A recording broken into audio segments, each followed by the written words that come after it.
Hoy culmina el periodo de 3 días por el cual se extendió la coronación del rey Carlos III de Inglaterra y que marcará una nueva era en la historia del decadente imperio británico. En el día de ayer publicamos este documental que les recomiendo muchísimo sobre la oveja negra de la familia, el príncipe Harry, y su peculiar esposa, la actriz estadounidense Meghan Markle. Amados por la élite progresista norteamericana, era un verdadero dolor de cabeza para la familia real y buena parte de los ciudadanos británicos. Sin embargo, en el día de hoy, y para cerrar todos nuestros programas dedicados a la realeza británica, al menos por un tiempo, me he decidido dedicarle un documental a William, el heredero, el futuro rey de Inglaterra, que se lo veía sonriente en estas celebraciones, muy probablemente a conciencia de que su padre no es una apuesta segura para permanecer en el Palacio de Buckingham. ¿Por qué digo esto? Bueno, porque Carlos III, como todos lo sabemos, tiene una avanzada edad, 74 años, un carácter explosivo que recuerda al de su tío abuelo Eduardo, que abdicó en favor de su abuelo Jorge por líos de faldas y amistades escandalosas con los nazis, algo que retraté en mi documental sobre la reina Isabel de Inglaterra, donde cuento buena parte de esta historia, y porque a su vez es el monarca más impopular de la historia del Reino Unido. Desde la muerte de Isabel, numerosos países como Canadá, Nueva Zelanda, Australia, los más importantes del Commonwealth y otros, han propuesto independizarse en forma definitiva de la mancomunidad británica y convertirse en repúblicas sin un rey soberano. Todos estos condimentos suponen un cóctel explosivo que invita a pensar que muy pero muy pronto William terminará haciéndose cargo del trono. Y esta figura, como todas las de la familia Windsor, tiene sus propios secretos dignos de una película de ficción. Así que los invito a quedarse hasta el último minuto de esta trama para descubrir al heredero de la corona inglesa y sus vínculos con la política y el poder de todo Occidente. Recuerdo que nuestro trabajo periodístico depende de su apoyo, así que son bienvenidos sus aportes vía la opción unirte de YouTube, Patreon, Bitcoin o Mercado Pago, y desde tan solo $2 mensuales pueden ayudarnos a seguir cumpliendo con nuestro deber. Y al que no pueda, le agradeceré que comparta nuestros videos en todas sus redes y grupos para darle difusión a estas verdades que no encontrarán en ningún otro sitio. Sin más preámbulo, comenzamos.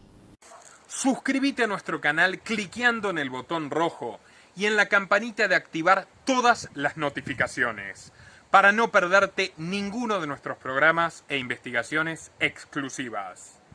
El príncipe William Arthur Philip Louis nació el lunes 21 de junio de 1982 en el Hospital St. Mary's de Londres. Su madre, la princesa Diana, había dado a luz a un saludable heredero de la casa Windsor, y junto a su marido, el entonces príncipe Carlos, tenían que asignarle su nombre. Carlos hubiera querido Arthur, pero Diana prefería William y se saldría con la suya. Al salir del hospital, la princesa apenas podía mantenerse de pie. Saludó a los fotógrafos que aguardaban bajo una lluvia impetuosa, pero apenas subió al coche rompió a llorar. Le dolían los puntos pero también el alma. Su marido había ajustado la fecha para asistir a un torneo de polo y al terminar la cesárea, que se retrasó más de 15 horas, salió corriendo para un partido. Por entonces Carlos y Diana llevaban un año de casados. Tras una boda que fue televisada por 500 millones de personas en todo el mundo y que ella misma adjetivó como aterradora, la princesa había soñado con una escapada romántica como luna de miel. Pero en su lugar, la estadía se produjo en el castillo de Balmoral, el retiro escocés de la casa Windsor, recluidos ni más ni menos que junto a la reina Isabel y el duque de Edimburgo. Diana ya sufría de bulimia y no podía tolerar el estricto régimen de la casa real, sus 3 platos pesados al día, la obligación de cambiarse de ropa en cada comida y el resto de los rituales. Era un secreto a voces que estaba intensamente deprimida y que el amor con el príncipe ya estaba concluido. Cuando nació William, Diana insistió en criar sola a su primogénito y amamantarlo ella misma, pero el calendario ajustado de los deberes reales le hizo evidente que requería una niñera. Carlos sugirió a la institutriz de su infancia, Mabel Anderson, pero Diana se negó rotundamente, asegurando que no quería que su hijo terminara tan traumado como el papá. Después de muchas discusiones que llegaron a la propia Isabel, el trabajo recayó en manos de Barbara Burns, de 42 años, en adelante denominada Nanny Burns. Diana simpatizaba con ella, pero se resistía a dejar atrás a William para emprender sus viajes viajes por la mancomunidad británica, algo que en la infancia de Carlos era constante. La reina y el príncipe Felipe se embarcaban en giras interminables y cuando volvían apenas le daban la mano a su pequeño hijo. Pero en otra violación de todo precedente y por lo tanto de todo protocolo, Diana subió a Nanny Burns al avión y se cargó a su bebé por el mundo durante 18 meses. Al regreso de aquella gira estaba decrépita y agotada. Para colmo, persuadida de que Carlos se veía a escondidas con su exnovia Camila. Sí, Camila Parker Bowles, la actual reina. Diana estaba cada vez más paranoica, con razones, y cuando Carlos desaparecía, preguntaba desesperadamente a su personal para dar con su paradero. También era profundamente dependiente del retoño, su único escape a la desdichada vida de la realeza. No satisfecha con una, buscó el segundo. El sábado 15 de septiembre de 1984 nació el príncipe Harry, más concretamente Harry Charles Albert David. Una vez más, Carlos se alejó de Diana para esquivar a las multitudes y se retiró al palacio de Kensington a tomar un martini. Diana quedó devastada cuando, al regresar a su hogar, su marido ya había salido para jugar al polo en el Gran Parque de Windsor. La reina esperaba que William fuera educado en casa de acuerdo con la tradición, pero Diana quería que sus dos hijos se mezclaran con niños de su edad. Por eso envió a William a la guardería de la señora Minors, situada en una avenida arbolada en el oeste de Londres. Isabel, horrorizada, notó que cada etapa de la vida joven de sus nietos ahora se narraba en la prensa. Si William tenía un nuevo corte de pelo o si Harry adquiría un diente, todo era contado por los periódicos. William disfrutaba mucho de la atención y el protagonismo y solía jugar con los paparazzis. Por entonces ya era un niño hiperactivo e inquieto, que entendía a la perfección de qué se trataba ser un soberano. Cuando se peleaba con sus compañeros, solía desafiar al oponente gritando: "Mi papá es un verdadero príncipe y mi papá puede golpear a tu papá sin que hagas nada". Tanto él como su hermano se mostraban más aficionados a los juegos de guerra y tenían devoción por el tío Andrés, su favorito, sí, el que se haría mundialmente conocido por su siniestra amistad con Jeffrey Epstein, pero que por entonces era un veterano piloto de la guerra de Malvinas, que en realidad había ido a tomar whisky y cafecito con licor mientras sus colegas combatían en serio contra los argentinos. Pero Andrés los entretenía durante horas con sus historias ficticias de guerra y tenía a Harry especialmente hipnotizado. Mientras tanto, William hacía de las suyas y fue encontrado fumando a la edad de 7 años por 4 criadas. Diana y Charles se alarmaron porque el alborotador William necesitaba más disciplina. Las comidas eran un suplicio y con frecuencia lanzaba los alimentos de la cena sobre la mesa hasta que sus exasperados progenitores lo desterraban a la guardería. El colmo llegó en cierta ocasión cuando, visitando a los abuelos en el palacio de Buckingham, el príncipe orinó los pasillos de la reina. Elizabeth, furiosa, en lugar de arremeter contra su nieto, le gritó a Nanny Burns que su trabajo era inculcar rigor. Herida en su orgullo, Diana felicitó a Burns por sus labores y le subió el sueldo. Al fin y al cabo, ella había elegido a la niñera en un acto de rebeldía, pero no tardó en cambiar de opinión rápidamente. Sus hijos adoraban a Burns y en una ocasión William le dijo a su niñera: "Te amo, quisiera que fueras mi mamá". Cuando esto llegó a los oídos de Diana, ordenó despedir a la señorita, jurando que nunca volvería al palacio de Kensington. La repentina partida de Nanny Burns fue una historia aún más importante que el primer día de William en la escuela, quien asistió a la escuela Wetherby con los ojos llorosos y desencajados. La prensa también estaba al tanto de que el matrimonio de Carlos y Diana se resquebrajaba día tras día. Para 1987 los príncipes dormían en habitaciones separadas y apenas se dirigían la palabra. Mientras él hacía jardinería, ella se quedaba dentro del palacio mirando televisión con sus hijos o charlando por teléfono durante horas con sus amigas londinenses. Más tarde se supo que esto era culpa de Camila Parker Bowles, la amante de Carlos, que durante los 80s tenía una cita telefónica semanal con un periodista de The Sun, con quien compartía los chismes que recogía debajo de las sábanas. The Sun vendía 1,5 millones de ejemplares, más que cualquier otro periódico, y sus portadas en rojo sangre sobre la crisis de los príncipes estaban ganando más credibilidad que nunca. La princesa era cada vez más dependiente de su hijo mayor. Empezó a llamar a Guillermo el hombre de mi vida. Le confiaba todas las desgracias de su matrimonio y William le pasaba pañuelos de papel por la puerta mientras ella sollozaba del otro lado. Viendo cómo cargaba discordia sobre su hijo, Carlos se lo arrebató a Diana enviándolo al internado Ludgrove de Berkshire. Esta decisión la hizo llorar, pero incluso él le causó remordimiento, dado que, como ya contamos, el respectivo documental sobre Carlos, video muy recomendado, sus días escolares habían sido los más infelices de su vida, sufriendo constantemente golpizas y burlas. Decidido a proteger al pequeño William, Carlos designó 2 agentes de seguridad que lo custodiarían en todo momento: el sargento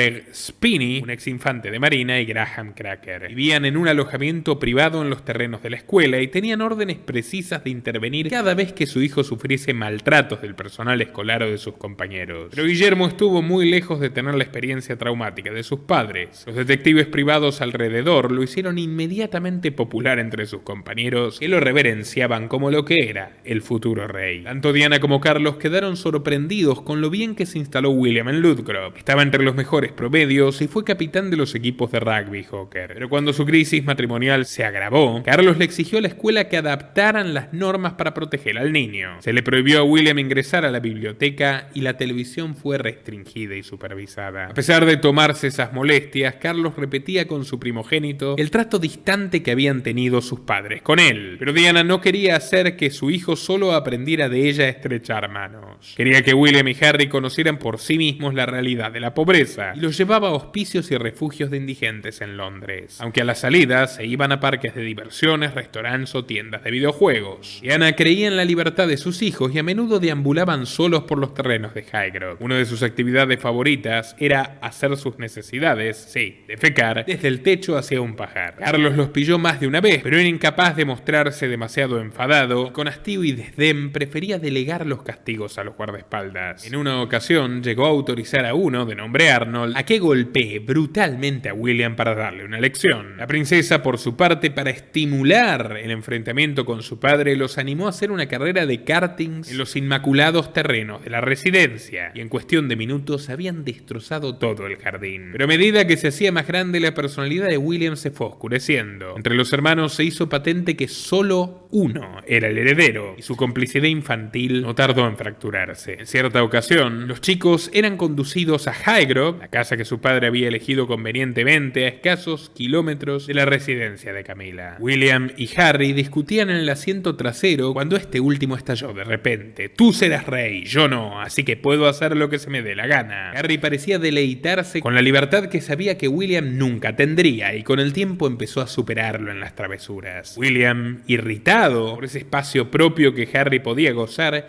empezó a actuar como un alcahuete, soplando las hazañas de su hermano pequeño a la niñera o incluso a los oficiales de policía. Pero a su madre el comportamiento de Harry le parecía muy divertido. Cada vez que la llamaban del colegio para denunciar las maldades de su hijo, ella se reía a carcajadas. Todo esto enfurecía al pequeño Guillermo. Doy la palabra a mi investigador adjunto Juan Pablo Pese para que nos cuente un poco más. En 1989 la familia estaba de vacaciones en las Islas Vírgenes Británicas. Era una isla privada propiedad del multimillonario Richard Branson. Uno de los juegos favoritos de Guillermo consistía en lanzar bolas de pool a gran velocidad sobre una mesa de pool para aplastar los dedos de su oponente. Durante una pelea, Harry golpeó a su hermano en la cabeza con un taco y Diana se puso furiosa. Otro día, los niños de la isla iniciaron una batalla campal de bombuchas de agua y a Guillermo se le ocurrió una idea. ¿Por qué no arrojarlas contra la prensa? Días antes, Diana había posado para las fotos a cambio de que dejaran a su familia vacacionar en paz. Pero algunos paparazzi habían regresado a la isla y revoloteaban en lanchas frente a la costa. William, Harry y los demás niños dispararon una sucesión de bombas de agua de colores sobre unas rocas situadas a unos 30 metros de la orilla. Tras 20 minutos y varios impactos directos, los paparazzi fueron heridos y no volvieron. Guillermo corrió a contarle a su madre la victoria y fue recibido como un héroe. Era el comienzo de una aversión hacia la prensa que el joven príncipe llevaría durante años. Otra escena que llegó al amarillismo de las primeras planas ocurrió cuando William jugaba con un compañero de escuela y recibió un golpe en la cabeza con un palo de golf. El príncipe herido fue trasladado a Great Ormond Street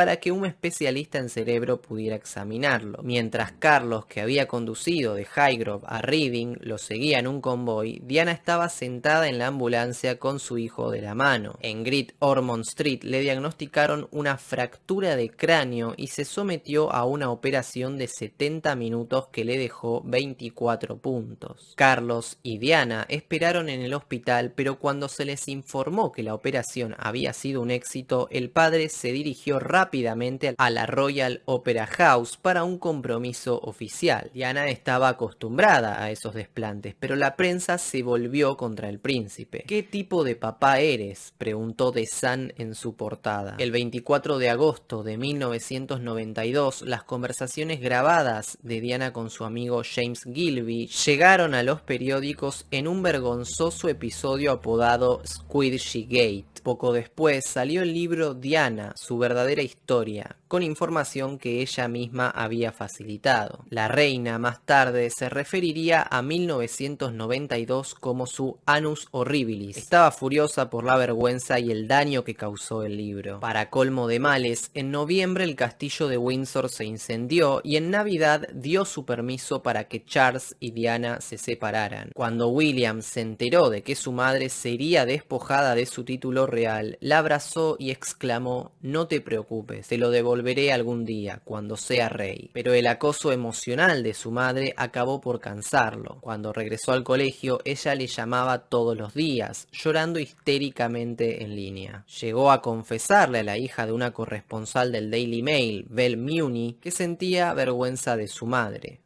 En 1995, William fue enviado a la Eton College, fundada por el rey Enrique VI en 1440 y célebre por su feroz disciplina. Ha producido 18 primeros ministros británicos, entre ellos Boris Johnson y David Cameron. No era raro que el príncipe se despertara y encontrara un grupo de turistas estadounidenses parados en la calle señalando el edificio, tratando de discernir qué dormitorio era el suyo. A las pocas semanas de que William se inscribiese en la escuela, se informó que su madre estaba teniendo una aventura con el jugador de rugby inglés casado Will Carling. En poco tiempo, Diana se vinculó con otro hombre, Oliver Joare, un comerciante de arte con sede en Londres. Sus compañeros, que al principio le tenían animadversión, le decían Willy el Cabezón. Su madre es una puta. Pero William ganó popularidad granjeándose la amistad de los alumnos mayores que lo protegían. Por entonces, Diana brindó una entrevista con Martin Bashir, donde confesó su aventura con James Hewitt, el amable oficial de la Guardia de la Vida que le enseñó a montar a caballo cuando sus hijos eran todavía niños en Highgrove. Mientras William escuchaba el programa, sus ojos se llenaron de lágrimas. Estaba absolutamente furioso y cuando regresó al palacio de Kensington, se negó a hablar con Diana. Ansiosa por recuperarlo y desesperada por un poco de sol mediterráneo, Diana voló al sur de Francia con William y Harry en el avión privado de su nueva pareja, Mohamed Al-Fayed, un multimillonario nacido en Egipto, propietario de la tienda Harrods en Londres. Aquel verano de 1997 serían las últimas vacaciones de su vida. El 31 de agosto, siendo poco más de las 11:30, Carlos fue informado de que su esposa había sufrido un grave accidente en París. Se encontraba en el palacio de Buckingham con sus padres y sus hijos, que dormían profundamente. La reina, que ya estaba completamente despierta y en bata, le aconsejó a Carlos que los dejase dormir. William se dio cuenta que algo andaba mal al ver a su padre sentado al pie de su cama. Eran las 7:15 de la mañana del domingo. Cuando salió el sol les dio la noticia. La princesa Diana estaba muerta. Los gritos de los príncipes resonaron por los pasillos. Abajo, la reina y el abuelo Felipe se vestían para ir a la iglesia. En ningún momento de esa mañana subieron a consolarlos. De hecho, Isabel estaba en contacto con Tony Blair en Londres, donde se estaba planeando un funeral de estado, pero había decidido que sería mejor para su familia quedarse en Balmoral. Cuando la bandera en el palacio de Buckingham no ondeó a media asta, casi que hubo una revuelta del personal. "Tu gente está sufriendo", declaró la portada del Daily Mirror. ¿Por qué la familia real no puede mostrar algo de dolor?, preguntó el Daily Mail. ¿Dónde está la reina cuando el país la necesita?, inquirió The Sun. Las personas cercanas a Isabel insistieron en que ella estaba con su gente, los dos nietos que la necesitaban más de lo que nadie podía imaginarse. Así que la reina no tuvo más remedio que permitir el funeral de estado, que incluyó no solo las imágenes de ingleses desolados, sino las de los servicios sanitarios atendiendo decenas de desmayos. A través de la televisión, el espectáculo fue seguido por 32 millones de personas en Inglaterra y por más de 2.000 millones de personas a nivel global. Récord histórico. Ambos pequeños volvieron a las aulas 4 días más tarde de enterrar a su madre en Althorp. El 2 de septiembre de 1998, Harry se reunió con su hermano en Eton. William se mantuvo alejado de la sesión de fotografías oficial y dejó a su hermano y su padre la tarea de posar con la prensa. Según sus compañeros, después de la muerte de Diana, el príncipe se volvió más cerrado y hermético. Podía tener ataques repentinos de violencia si algo lo fastidiaba. Ese mismo año, Carlos decidió presentarle a Camila, que ya era un elemento permanente en su residencia capitalina del príncipe. Aunque se mostró amistoso, el encuentro estresó a Camila, que necesitó 2 medidas de gin tonic para hacerle frente. Más tarde, la dama contó a unos amigos que le alarmaban los gritos y el temperamento de William cuando se peleaba con Carlos. Cuando llegó a su último año en Eton, William fue elegido celador y tenía autoridad para castigar a sus compañeros. Uno de sus trabajos consistía en vigilar el puente de Windsor por si otros chicos se escapaban hacia los pubs. Pero William no solo hacía la vista gorda, sino que se escapaba con ellos a emborracharse y fumar marihuana en Rattlebone Inn, un pub del siglo XVI. Y quien pronto se sumó a esa juerga fue su hermano menor, Harry. Aunque a Harry no le sirvieran, todavía tenía 15 años, William y sus amigos le compraban pintas y licores. Un aroma inconfundible a marihuana salía permanentemente de su habitación. El 13 de enero de 2002, el News of the World había reunido suficiente evidencia para publicar la historia y salpicó la vergüenza de las drogas de Harry en la primera página. Por cierto, recomiendo nuestro documental sobre Harry, el más progre de todos los progres de la Casa Real, rodeado de incongruencias, incluyendo homicidas. Sí, tal como lo oyeron. No se lo pierdan, que estará al final de este. Según un asistente, la reina y el príncipe Felipe estaban desesperados cuando se les informó de la historia. Culpa recayó sobre Guy Pelly, el hijo de una familia de terratenientes de Kent, quien fue culpado por la prensa amarillista de introducir a Harry al cannabis. Pero el verdadero mentor había sido su hermano William. Este fue el primer síntoma de distanciamiento real entre ambos. A Harry le molestaba mucho que William hubiera salido impune y estaba convencido de que el jefe de prensa de Carlos alimentaba con historias los periódicos para hacerlo quedar mal. Pero el príncipe de 18 años ya estaba lejos de Eton y antes de estudiar una carrera planeaba tomarse un año sabático para conocer el mundo. Su plan original era viajar a la Argentina para jugar al polo, y a Carlos le espantó la idea. Pero ante su negativa, Guillermo tuvo uno de sus recurrentes ataques de cólera. Golpeó la mesa y amenazó con filtrar a la prensa todas las visitas secretas de Camila mientras Lady Di vivía. Un año antes de la muerte de mamá estabas acostándote con una puta a 10 metros mío. Vas a ver cómo te arruino, le gritó. Carlos se vio obligado a negociar. Le permitió a su hijo tomarse el bendito año sabático, pero en su lugar le pidió que sea inteligente y que en lugar de jugar puramente al polo, fingiera alguna actividad filantrópica. Así que William partió hacia la Patagonia chilena para participar de misiones ambientales y comunitarias, trabajando con la Relay International, una organización fundada por Carlos en 1984. Entre sus compañeros de expedición, algunos eran drogadictos reformados y otros habían cumplido condena en prisión. En una fría noche patagónica, acurrucado alrededor de la fogata, William le dijo a estos dudosos colegas: ustedes son muy afortunados. Yo no tengo opciones sobre mi futuro. Un día seré rey y, para serles honesto, siento como si también me hubieran condenado a prisión. Cuéntanos un poco más, Juanpi.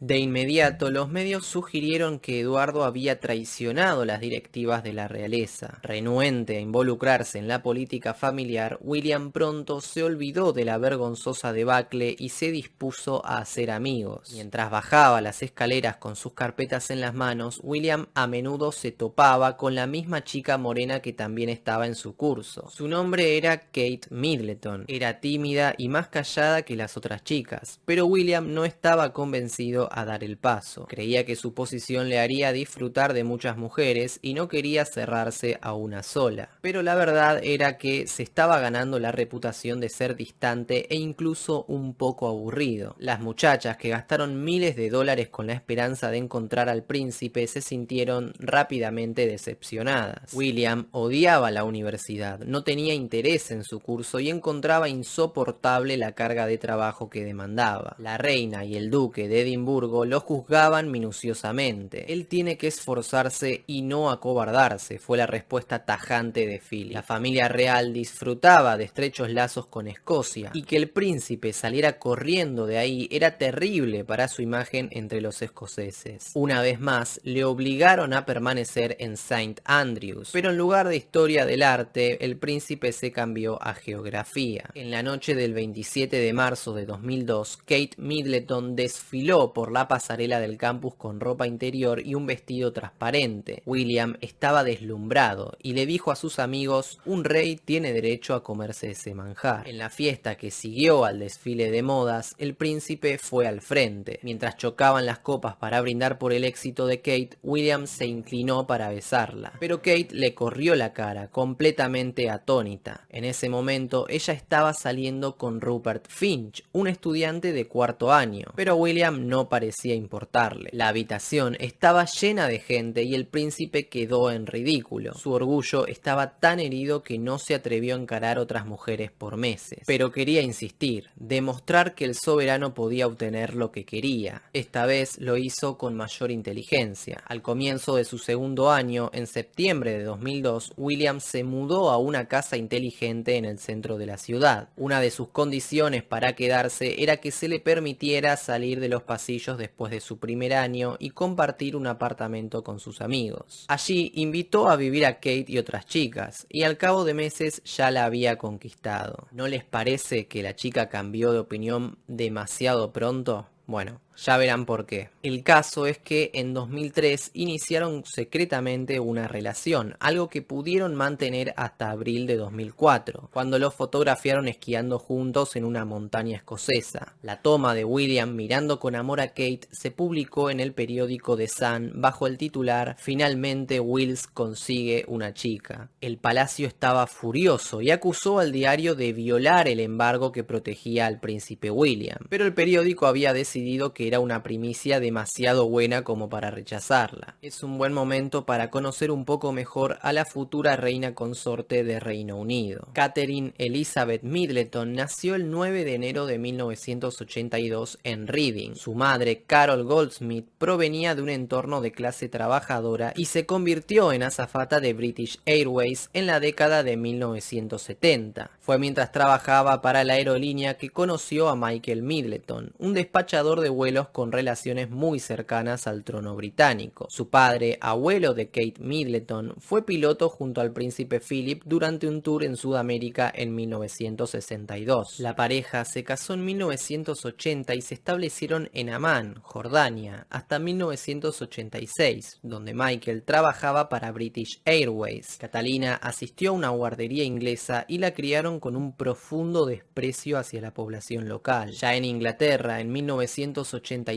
sus padres fundaron la compañía Party Pieces, un negocio de venta de artículos y decoraciones para fiestas. Les iría extraordinariamente bien, al punto de poder pagarle a Kate sus estudios en el Marlborough College, un costoso internado mixto. Y aquí es donde la cosa se pone un tanto retorcida. Según una amiga suya que habló anónimamente, Kate siempre tuvo en mente seducir al heredero de Windsor. Al terminar el secundario, Kate había solicitado una plaza en la Universidad de Edimburgo, pero cuando el príncipe cambió de opinión, Kate también cambió de opinión y decidió aplazar sus estudios un año, justamente el mismo año que William viajó por el mundo. En 2001 solicitó entrar en St. Andrews y el instituto la obligó a escribir una carta formal a Edimburgo para disculparse, así que todo fue minuciosamente planeado. Si Kate rechazó el primer beso del príncipe, lo hizo para hacerse desear. El personaje más divertido de los Middleton es sin duda su tío materno, Gary Goldsmith. Para sus sobrinas es el Uncle G, el tío G. Para sus amigos, King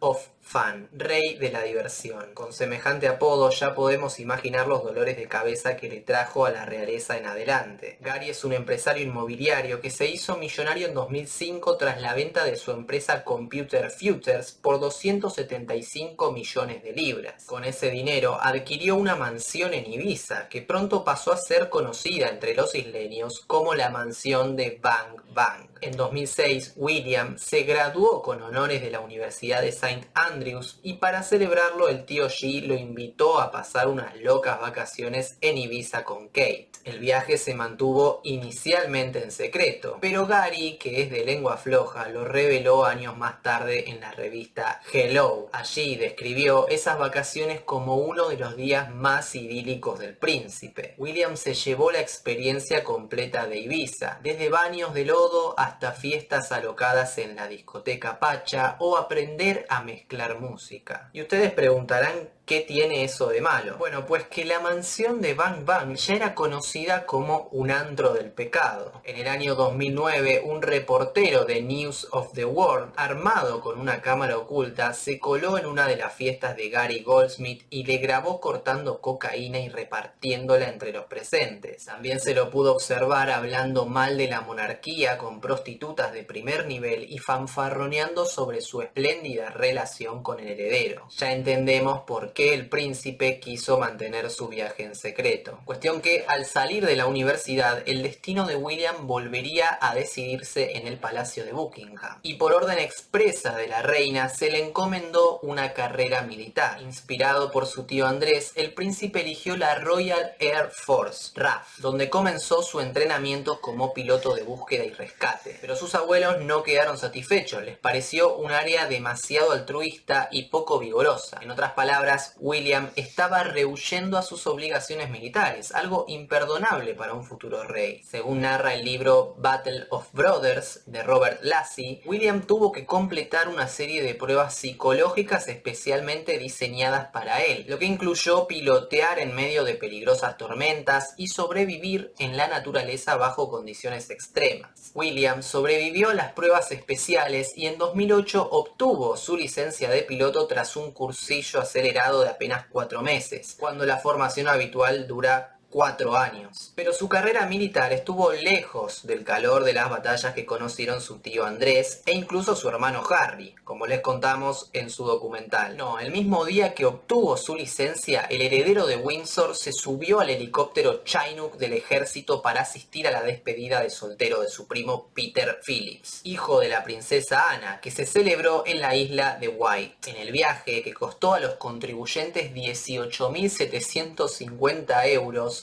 estuvo acompañado por su hermano Harry, y cuentan los testigos que la aeronave prácticamente sudaba humo de marihuana. La polémica se repitió 10 días después, cuando volvió a subirse al Chinook del Royal Army, pero esta vez para aterrizar en el jardín de su novia. Kate presenció el aterrizaje acompañada de sus padres. Después de una pausa de 20 segundos, el helicóptero volvió a despegar sin que nadie abandonara o subiera al aparato. O sea, un gastadero de recursos públicos solamente para impresionar a su novia. Indignado, el jefe de la Fuerza Aérea Británica, Glenn Thorpe, exigió despedir a quien autorizó el viaje. Estos viajecitos le costaron caro a William y en 2009 fue enviado a un curso instructivo de 3 meses en las Islas Malvinas, el destino más odiado por los uniformados británicos debido a sus extremas condiciones climáticas. Pero había un gesto suspicaz detrás de esa elección. Con 26 años, William fue el primer miembro de la familia real activo en las Fuerzas Armadas en viajar desde 1982. Era toda una provocación para el gobierno de Cristina Fernández de Kirchner. Durante este tiempo, Guillermo y Kate habían mantenido una relación a distancia con ligeros vaivenes, pero los medios auguraban que la boda era inminente. En octubre de 2010, en medio de un viaje a Kenia, William le propuso matrimonio a Kate con un anillo que había sido de la princesa Diana. Era un zafiro ovalado de 12 quilates, rodeado de 14 diamantes en solitario que Lady Di había devuelto a la realeza después de su divorcio. La boda real tuvo lugar en la capilla de Westminster Abbey el 29 de abril de 2011, con una audiencia mundial de 300 millones de espectadores. Catherine Middleton se convirtió en su Alteza Real, la duquesa de Cambridge. Uno de los grandes temas de ese día fue el tío Gary, ¿se acuerdan? Los consejeros de la familia real hicieron lo imposible para que su nombre desapareciera de la lista de invitados. Pero William, en un gesto de total rebeldía contra su padre, no solo lo invitó a la fiesta, sino también a la ceremonia religiosa. Según el comunicado oficial, Gary fue recibido con las puertas abiertas porque se estaría sometiendo a terapia para superar sus adicciones. Quien no tuvo la misma suerte fue Katrina Darling, la prima segunda de Kate, a quien los británicos conocían por su facilidad para quitarse la ropa en la barra de striptease. Con solo 20 años, Katrina se había hecho un hueco en el mundo del espectáculo, amadrinada por la estrella porno norteamericana Dita Von Teese. Como venganza, en 2012, Katrina lanzó un sugerente show llamado God Save the Queen. Allí salía al escenario vestida de la reina Isabel, solo que cuando el himno británico empezaba a sonar, solo le quedaba puesta la corona. Pero lo paradójico de de esto es que el verdadero reventado de la boda real fue el propio novio, sí, el príncipe William. Según las memorias de su hermano Harry, unas horas antes de la boda con Middleton, William estaba borracho con el ron de la noche anterior. Harry dijo que fue él mismo quien le dijo "olés alcohol" y le ofreció unas mentas para el aliento, a la par de que bajaba las ventanillas del vehículo donde se trasladaban para que no se le ocurriera vomitarse el traje. El príncipe también asegura que su hermano no quiso que diera un discurso de padrino, uno de los roles más importantes dentro del protocolo. Si bien él fue presentado oficialmente como padrino, Harry declaró que fue todo para el espectáculo. El tradicional discurso en la recepción estuvo a cargo de sus amigos James Mead y Thomas Van Straubenzee. Y bueno, hay que decir que algo de razón tenía. Ya les contamos cómo se comportó Harry en la boda, revelando a los invitados que tenía el pene congelado y que su pene era un asunto de interés nacional. En fin, las cosas no empezaron fácil para el flamante matrimonio. En el año 2012, la revista francesa Closer sorprendió con una portada que anunciaba fotos en toples de Kate Middleton, y las páginas siguientes lo mostraban sin censura. Sin dudas, fue la primicia más cara de la historia. A pesar del éxito de ventas, la Casa Real Británica denunció a Closer por 1,5 millones de euros. No solo era la primera vez que ocurría una denuncia formal de la realeza, sino que el monto exigido es el más alto en la historia de estos juicios. Pero bueno, no deja de ser una anécdota. Lo siniestro viene a continuación. El 2 de diciembre de 2012, el Palacio de St. James anunció que la duquesa de Cambridge estaba embarazada, pero llamó la atención que permaneciera largas horas internada en el hospital King Edward VII. El 4 de diciembre, dos locutores de una radio de Australia, Mel Greig y Mike Christian, llamaron al hospital y hablaron con la enfermera principal, Jacinta Saldaña. Haciéndose pasar por Isabel II,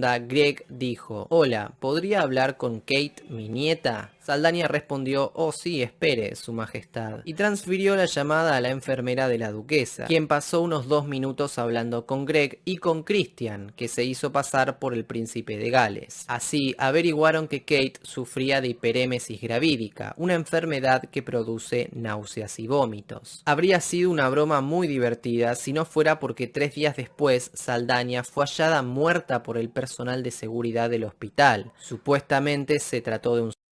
Al parecer, Saldaña dejó 3 notas manuscritas, una de las cuales culpaba de su muerte al truco radiofónico. Después del suicidio, los príncipes emitieron un comunicado y Kate aseguró estar atormentada por la muerte de la enfermera. Pero mucha gente sospechaba que, contrario a la versión oficial, Jacinta había sido duramente acosada por su equivocación. Tampoco le pudieron perdonar a Kate que, solamente 2 semanas después del incidente, volviera a atenderse en el mismo hospital, y así a lo largo del embarazo. Uno de sus mayores detractores fue el cantante de rock británico Morrissey, quien incluso acusó a la familia real británica de prácticamente haber inducido a Jacinta Saldaña al suicidio. En una entrevista radial declaró lo siguiente: "Estoy seguro de que el Palacio y Clarence House, donde reside la princesa de Gales, acosó a esta pobre mujer hasta su muerte, y por eso se mantienen al margen. La semana que viene, a estas horas, ya estará olvidada, y así es como funciona la realeza británica". Dicho y hecho, fue olvidada. El 22 de julio de 2013, en el hospital de St. Mary's, nació George Alexander Louis de Windsor, y Gran Bretaña pudo brindar un nuevo heredero al trono. Su bautismo tuvo lugar el 23 de octubre y fue administrado por el arzobispo de Canterbury, Justin Welby. Welby es quien acaba de coronar al rey Carlos III, y tuvo una gran polémica durante el jubileo de platino de Isabel II,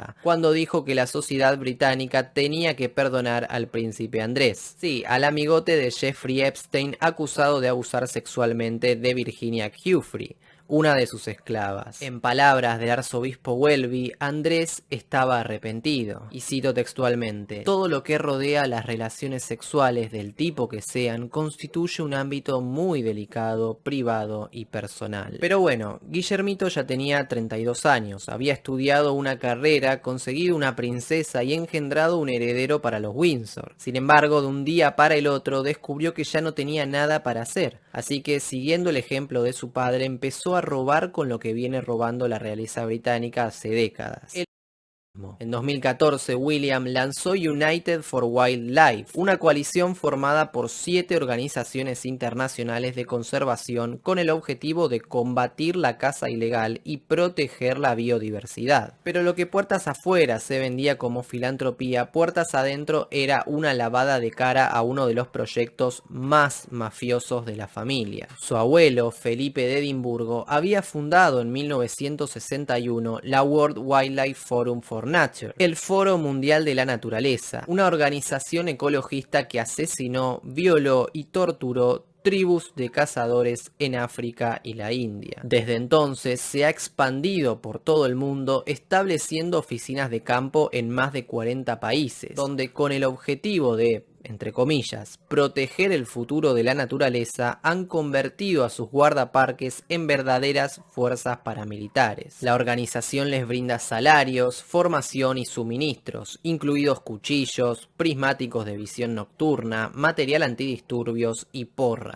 Luego, estas tropas de choque organizan misiones para castigar la caza furtiva de los indígenas, es decir, su actividad económica. Los aldeanos locales eran a menudo con cinturones, con machetes, hasta quedar inconscientes con palos de bambú, sexualmente disparados y asesinados por las unidades de lucha de la WWF. ¿Qué decirle a William? Cualquiera en su lugar elegiría rechazar esa pesada herencia y fundar su propia agrupación. Además, ya tenía un nuevo chiringuito para mostrarse ante las élites occidentales. Ese mismo año, William fue recibido en el despacho Oval por el presidente de Estados Unidos, Barack Obama. Era el comienzo de una estrecha amistad. Después de sacarse fotos con el presidente demócrata, asistieron a una recepción organizada por la Royal Foundation y la Fundación Clinton, donde estuvo la propia Hillary Clinton y su hija Chelsea, a los abrazos con los príncipes. La excusa de la velada era la lucha contra la caza furtiva de elefantes y el comercio ilegal de marfil, y se anunció que la Fundación Clinton colaboraría económicamente en las iniciativas de los Windsor, pero al igual que su progenitor William y su esposa, no reciben un archivo en materia de hipocresía. En 2016 llevaron al príncipe George y su recién nacida segunda hija, la princesa Charlotte, a un viaje de esquí por los Alpes. Allí, Kate fue fotografiada con un par de guantes Resteli Guanti, forrados con piel de zarigüeya. La duquesa de Cambridge también fue vista con un gorro de Eugenia Kim en Estocolmo, Suecia, hecho con auténtica piel de zorro. Ese mismo año, los duques de Cambridge volvieron a encontrarse con los Obama, que los visitaron en el Palacio de Kensington. Aunque tenía ya que estar durmiendo, se permitió que se saltase su hora de acostarse para saludar al presidente y a la primera dama de Estados Unidos. Las imágenes dieron la vuelta al mundo, sobre todo porque el pequeño príncipe George, vestido en su pijama a cuadros, aparecía jugando con Barack Obama. El momento más grande en la historia de las relaciones británico-estadounidense, lo tituló tan exagerada como adecuadamente la revista People. El resto de las fotos mostraban al niño a lomos del caballo de madera que le había regalado Obama por su nacimiento, y una charla informal en el salón del palacio ya solo con los adultos presentes. En suma, a pesar de la pelea con la oveja negra, Harry, podemos estar seguros que la relación entre la realeza británica y el Partido Demócrata está en su mejor momento.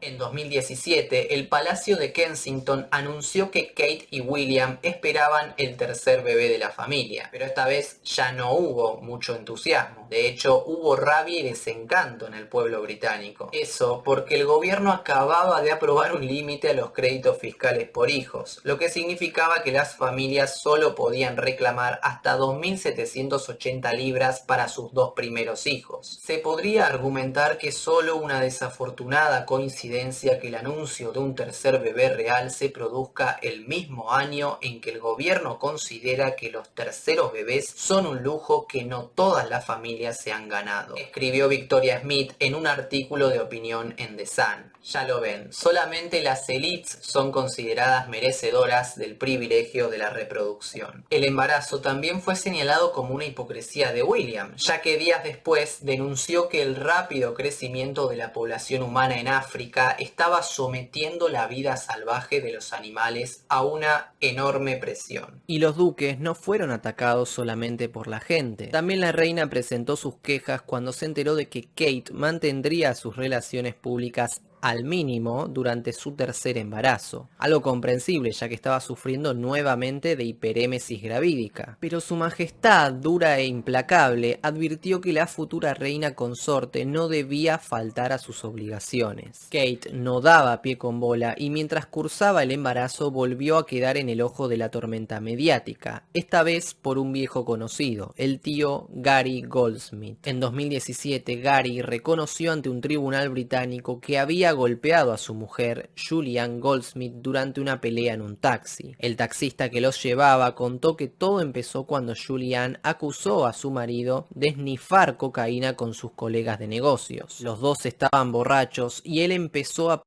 como un loco. Después de bajar del taxi, la señora Goldsmith abofeteó a Gary y fue entonces cuando este la golpeó en la cara dejándola inconsciente. Cuando lo detuvieron, Gary declaró que solamente había empujado a su mujer, es decir, negó haberla golpeado. Pero en el juicio se retractó y fue condenado a una multa de 5.000 libras. Pero aparecería un problema mayor al interior de la realeza, un problema con polleras cuyo nombre era Meghan Markle. Como ya les contamos, Harry conoció a Meghan en 2016 cuando un amigo suyo le tendió una trampa arreglando una cita a ciegas en Londres. A William le cayó muy mal que la novia de su hermano fuera norteamericana y para colmo morocha, pero mucho peor le cayó que su padre hiciera todo lo posible por incluirla en la familia. En efecto, Carlos le pidió a William que Harry y Meghan fueran invitados a la Navidad en Amber Hall en 2017, justo después de que anunciaran su compromiso. En un intento desesperado de sabotear la relación de su hermano, William le pidió a su tío Charles Spencer, el hermano de Diana, que interviniera, algo en lo que fracasó rotundamente. La boda de los duques de Sussex tuvo lugar el 19 de mayo de 2018 y aunque William obró de padrino para guardar los protocolos, los hermanos ya se odiaban profundamente. Otro a quien despreciaba era a Donald Trump. En julio de 2018, el presidente de los Estados Unidos hizo una visita oficial a Inglaterra donde se reunió con la reina Isabel II. De acuerdo con The Sunday Times, la reina lo recibió en soledad porque tanto William como Carlos se negaron a conocerlo. Todo un contraste con la chupada de medias que le habían pegado a los Obama. Se dice que el príncipe William prefirió jugar un partido de polo benéfico, mientras que el príncipe Carlos, primero en la línea de sucesión al trono, asistió a un evento en honor a la policía. Algunas voces sugirieron que aquel rencor venía desde 2015, cuando se reveló que Trump había intentado seducir a Lady Di poco antes de su muerte. Trump dijo en una entrevista telefónica que podría, entre comillas, haber estado con ella si hubiera querido, pero solo si ella hubiera accedido a hacerse la prueba del VIH. Justo Carlos se iba a sentir ofendido. El caso es que Trump se cobró una venganza de las suyas. Otra venganza muy suspicaz tuvo lugar en 2019, cuando Trump escribió incorrectamente en Twitter el título del príncipe de Gales como Prince of Wales, o sea, el príncipe de las ballenas. Mientras plantaban a Trump, los duques de Cambridge sí recibieron secretamente a Bill Gates y a su esposa. La reunión no tuvo anuncio oficial y allí se acordó que la fundación Bill y Melinda Gates patrocinaría la Royal Foundation. Si bien fue la primera vez que William y Gates se vieron personalmente, la cosa venía de hacía años atrás. Según Richard Eden, redactor del diario del sábado del Daily Mail, Guillermo buscó desesperadamente la amistad del magnate, con la esperanza de conseguir plata para sus proyectos. Vale recordar que la Fundación Gates es la organización filantrópica que más dinero mueve en el mundo, seguida por la de los Clinton, que también colabora con los príncipes. Lo curioso fue que este encuentro ocurriera la misma semana que los duques de Sussex fueron borrados de la Royal Foundation. Por entonces, la ruptura de los hijos de Lady Di era casi inevitable. Guillermo ya no soportaba ver a su hermano en compañía de Meghan, y al mismo tiempo ya nadie soportaba ver a Guillermo. es que el duque de Cambridge estaba cada vez más violento y agresivo. Su carácter iracundo no era novedad. Según el libro Battle of Brothers, la propia Camille Parker Bowles se quedó en shock tras casarse con Carlos al ver el tono en que le gritaba a su padre. Pero llegando a los 38 años, William ya era un alcohólico empedernido y sus ataques eran constantes. Un asistente de palacio confesó al citado libro que, cuando discute con su esposa, Guillermo tiende a gritar y arrojar cosas al suelo. Kate, devota de una santa paciencia, siempre había controlado a su cónyuge, pero esto era cada vez más imposible. También comenzó a hablarse cada vez más fuerte de sus infidelidades. A mediados de abril de 2019, el heredero al trono fue fotografiado en un exclusivo club nocturno junto a Rose Hambury, una modelo aristócrata que era hasta entonces la mejor amiga de Kate Middleton. Entre el humo y las luces moradas del club se intuían besos y caricias que el hijo de Lady Di dedicaba a su amiga agarrándola de la cintura. Los príncipes nunca se pronunciaron al respecto, pero después de la revelación, Middleton evitó toda relación con Rose, al punto que prohibió su presencia en actos reales. Cuando esto fue imposible por la condición aristocrática de Rose, ni siquiera le dio la mano. Ese mismo año, William llegó al sumum de la ira cuando tuvo su tristemente célebre visita a la casa de Harry, donde lo enfrentó llamando a su esposa Meghan difícil, grosera y abrasiva. Harry le respondió con insultos y William, perdiendo los estribos, lo revoleó de un puñetazo contra un recipiente vidriado. Pero una vez más los invito a ver el documental del menor de los hijos del rey, donde contamos toda la trama oculta de la guerra de los Windsor. En fin, el final de esta muerte anunciada tuvo lugar el 8 de enero de 2020, cuando Harry y Meghan anunciaron su renuncia a la realeza británica. William estaba furioso y, según asistentes del palacio, juró que Harry lo lamentaría hasta el último día de su vida. Pero apenas 2 meses después, el duque de Cambridge tendría motivos para alegrarse. Se aceleraba el encierro masivo y su abuela y su padre, de avanzada edad, eran catalogados como población riesgosa. En la prensa se llegó a sugerir que, con la sopa china, William y Kate tendrían el camino allanado como nunca para ser los verdaderos monarcas de Gran Bretaña. Ya era sabido que el duque de Cambridge no respetaba la jerarquía y se sentía al mismo nivel que su padre, pero la opinión pública le daba ahora la razón. Después del Brexit, William tenía los índices de popularidad por las nubes y, siendo considerado por muchos el futuro rey, empezó a actuar. Comenzó a trabajar seriamente en un plan que él mismo describe como The Cambridge Way, y consiste básicamente en imitar a su abuelo, el duque de Edimburgo, en vez de al monigote de su padre. Todo un signo que la muerte de Felipe haya sido la ocasión de la última feroz pelea con su padre y con su hermano. Aquel abril de 2021, Harry viajó a Inglaterra para asistir al funeral y, según sus palabras, iba en son de paz. Pero después de la ceremonia se vio las caras con su familia en Frogmore Gardens y William, igual que la última vez, comenzó a injuriarlo. Bañado en lágrimas, Carlos les rogó que no hicieran de sus últimos años una miseria. Pero hay otro punto donde Guillermo colabora bastante con su padre, el globalismo. Mientras Carlos se unía a Klaus Schwab para anunciar la Agenda 2030, William lanzaba su propio premio Nobel ecologista, los Earthshot Prize. Estos consisten en entregar 5 premios cada año durante 10 años, justamente hasta el 2030, a empresas,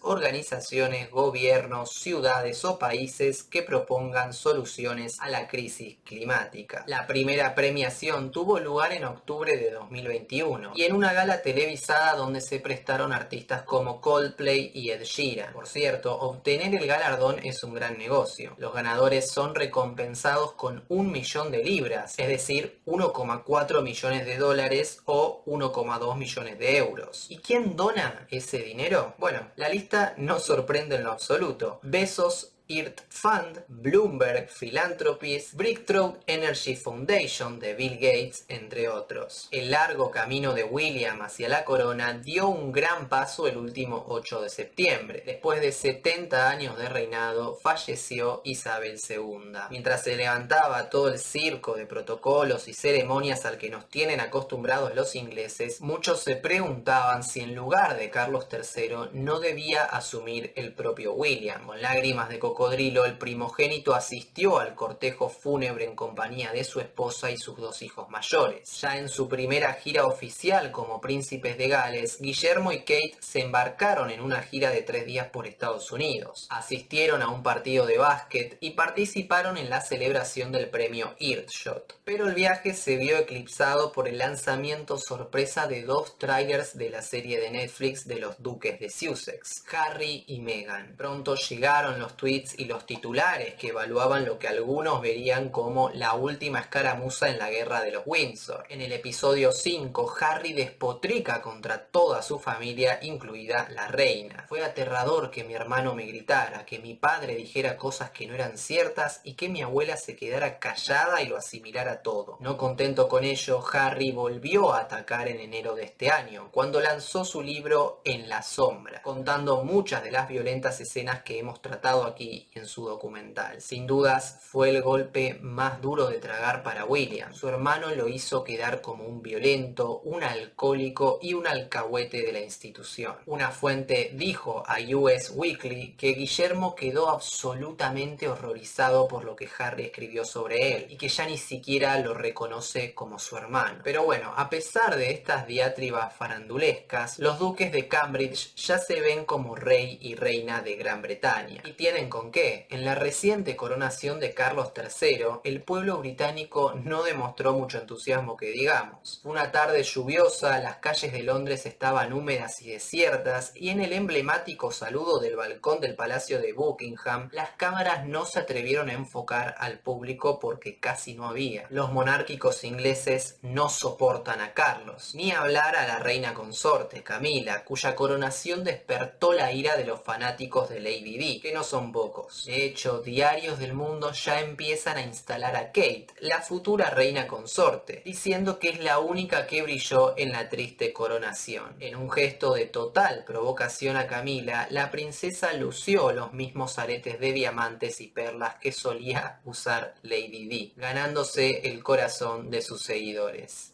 Como les dije, un documental muy interesante que complementa todos los que venimos haciendo. Si quieren recordar la historia pormenorizada de Carlos III, les recomiendo que visiten este documental y por supuesto reitero que es muy jugosa y muy interesante la historia de Harry y de Meghan, video que publicamos ayer y que merece la pena que vean. Estará al final de este, háganse su tiempo, créanme que se van a divertir. También pueden correrles patinas de sudor frío por la espalda porque hay instantes que lo ameritan. Y vuelvo a agradecerles que den like a este video para que YouTube lo recomiende más gente, que compartan en WhatsApp, Telegram, Facebook y Twitter, y por favor que contribuyan los que puedan y quieran económicamente desde tan solo $2 mensuales para que nuestra causa siga en pie. Pueden hacerlo a través de la opción unirte de YouTube, de Mercado Pago si están en Argentina con apenas 500 pesos, donación única, Bitcoin si lo prefieren y Patreon, que es la opción preferente. Todos estos links en la descripción del video y en el comentario destacado. Recuerden que quienes aporten desde $5 mensuales vía Patreon tienen acceso a recompensas exclusivas, incluyendo documentales, conferencias y entrevistas de los años pasados que ya no están disponibles para todo el público, pero sí para quienes nos ayudan por esa vía. Sin más que decir, estimados amigos, me despido hasta una próxima ocasión. Nuestro trabajo depende de tu apoyo. Para que siga siendo posible, realiza tu donativo desde tan solo $2 por mes a través de Patreon, en los links que están en la descripción o en el comentario destacado. También podés hacerlo a través de la opción Unirte de YouTube, y si estás en Argentina, con el medio de tu preferencia a través de Mercado Pago.